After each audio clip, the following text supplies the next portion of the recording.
ఇది నా వాక్యము. యోమ్ దెబిరీం 2వ తారీఖు 12వ నెల 2025వ సంవత్సరం.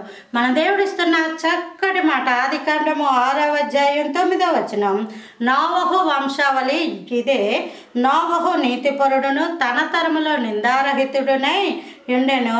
నోవహు దేవునితో కూడా నడిచినవాడు.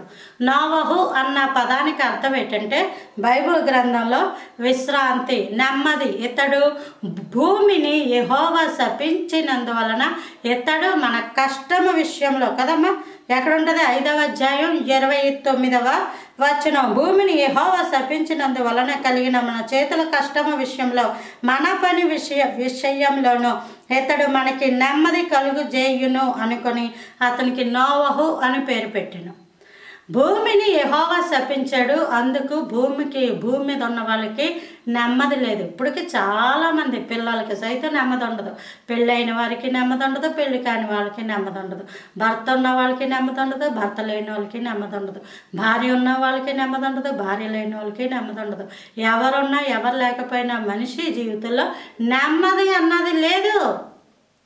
ఎప్పుడైతే దేవుణ్ణి మనం నమ్ముకుంటామో, దేవుడు మనతో ఉంటాడో, దేవునిని ఆయన యొక్క బైబిల్ని చదువుకుంటూ ధ్యానించుకుంటూ బైబిల్లో ఉన్నట్టు బ్రతకడానికి ప్రయత్నిస్తూ ఉంటామో వారి జీవితాలలో దేవుడే ఉంటాడు. కాబట్టి దేవుడు ఎవరి జీవితాల్లో ఉంటాడో వాళ్ళకి నెమ్మది అనుగ్రహించబడుతుంది.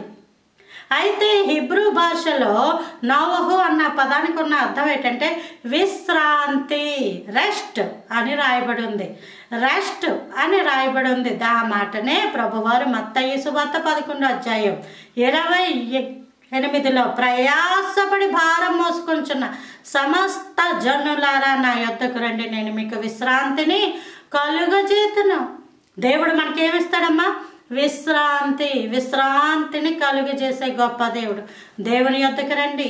ఇది క్రిస్మస్ నెల. క్రిస్మస్ సంబరాలు ప్రతి చోట అవుతూ ఉంటాయి.